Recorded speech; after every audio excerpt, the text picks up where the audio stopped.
Hello guys, welcome to the 8th video of module 8. Here we are going to begin with the training part and then visualize the training. We are going to look into the difference between the underfitting, overfitting and the appropriate, or you can say it as the perfect fitting, then train the model and finally visualize that with respect to epochs, how my cost is going to decrease and how my accuracy is going to increase. So yes, let's get started. Now if you remember, we had 10,000 rows of data, out of which 75% was the part of the training data and the remaining 25% was the testing data. Now, from this 75,000 data, if we are going to use it for the training part, and if I want to divide this into the batch size of 32, so how many batches will be created? Just think about it. There are 7,500 images in total. Now, if I take 32 images of this and put it into one batch, like this, how many batches will be needed? So you can see the simple mathematics over here. We'll be requiring 234.375 batches. But now we cannot have batches in decimals like this. It could either be 234 batches or 235 batches. So if we use 234 batches, then we have a total of 32 images in one batch. So if we multiply that with 234, we get only 7,488 images only. But if we use 235 batches, then we have a total of 7,520 images. But in this case, we only have 7,500 images for the training data. So what about the remaining 20 part in the batch? It will go empty. There is no problem with that.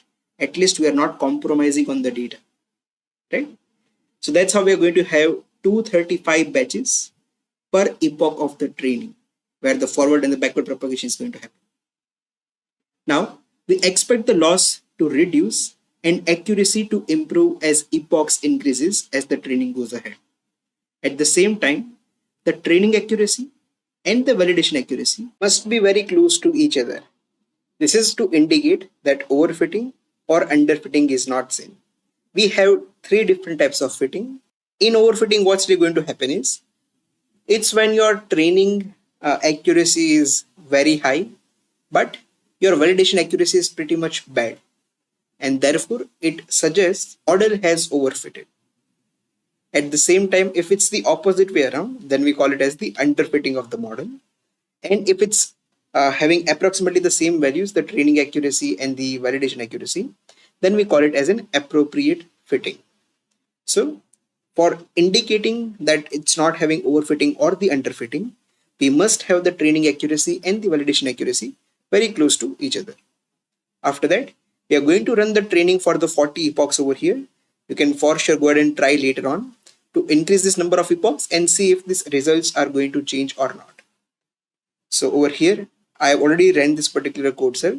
I thought that it's going to take some time, but each epoch was saying only about 2 seconds, right? So it happened pretty much faster. What I'm doing is I'm now using this fit on top of the model. This is not the sklearn fit. This is the model that we have created from the Keras. I am using this fit on top of this model. So over here, we are not doing any kind of pre-processing. Rather, we are trying to train the model. Even in the sklearn dot fit, if you are using on the model that you create from the sklearn itself, the dot fit is going to help you train the model. So similarly over here, I am going to pass the X-train data, the Y-train data. For the validation data, I am passing the X-test and the Y-test. I am using the epochs for 40. And by default, the batch size is set to 32. But just to indicate that over here, I'm just using this as 32. So after 40 epochs, if you can see,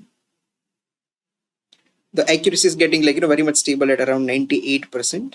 And if you even look at the validation accuracy, we can see that it's very much closer to the actual accuracy, that is the training accuracy. And therefore, our model has not overfitted or underfitted. It's perfectly fitted. Okay, little bit of underfitting or the overfitting will always be there. And even let's say, for example, if you are running this particular code cell in your notebook, you might see some different kind of accuracy and the validation accuracy over here because of the machine's precision. But approximately you will see it's going to be around 98%. So clearly we can see that the model is not overfitting as the training and the validation accuracy are closer to each other. We shall also visualize this in just a couple of seconds. And just to know that our model is able to get 98% accuracy, is not really giving us any kind of idea about how each and every category is being predicted.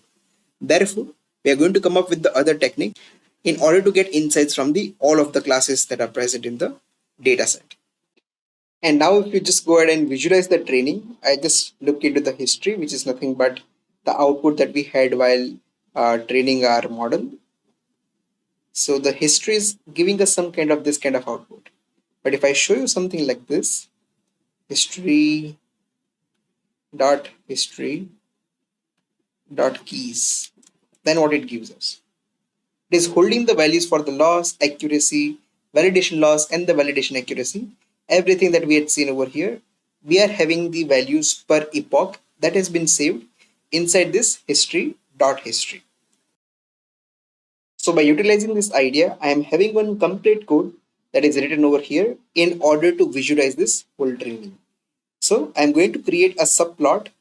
I'm going to have one row and two columns. So one graph will be on the left side, another graph will be on the right hand side, and the left hand side graph will be called as the position 1, right hand side graph will be called at position 2, and the figure says I've kept it as 15,5. And then I'm giving the main title to the subplot with the help of subtitle or the super title, that is visualizing the training data of neural network per epoch. I'm setting the weight to bold and the color to maroon. Then in the first position, I'm plotting the accuracy and the validation accuracy and giving the label as train and validation respectively, and the title as the model accuracy, and giving the color for this title as a tableau palette blue. X label is for the epoch, Y label is for the accuracy, and I'm setting this legend on the lower right. And a very similar approach I'm going to take for the second graph that is on the right hand side in order to plot the loss. And to have a very good amount of spacing between both of these graphs, I am having tight layout and finally saving this figure. So if I run this code, this is the type of output that we are getting. Now you might be seeing some of the spikes over here. If you want to get rid of this kind of spikes, I'll recommend you that while compiling the model, you can try to decrease this learning rate. But if you decrease the learning rate, it's going to take a lot of time for the conversions. So you need to increase maybe the epoch over here from 40 to let's say 100. And at 100, if you think it's still not stable, you can try to increase even till let's say 200, 300, so on and so forth. So I believe that according to me, approximately 200 epoch should be fine if we are going to 10 to the power of -4. And yeah, this kind of bumps are going to be completely vanished in that particular case. So we are done with this video, guys. I hope you were able to understand that how did we train the model? What's the difference between the underfitting, overfitting, and perfect fitting? And then out of all of this scenario, which one is fitting over here on the basis of looking into the accuracies and the cost graph with respect to epochs. Now in the next video, we are going to go ahead and evaluate this model on the test data.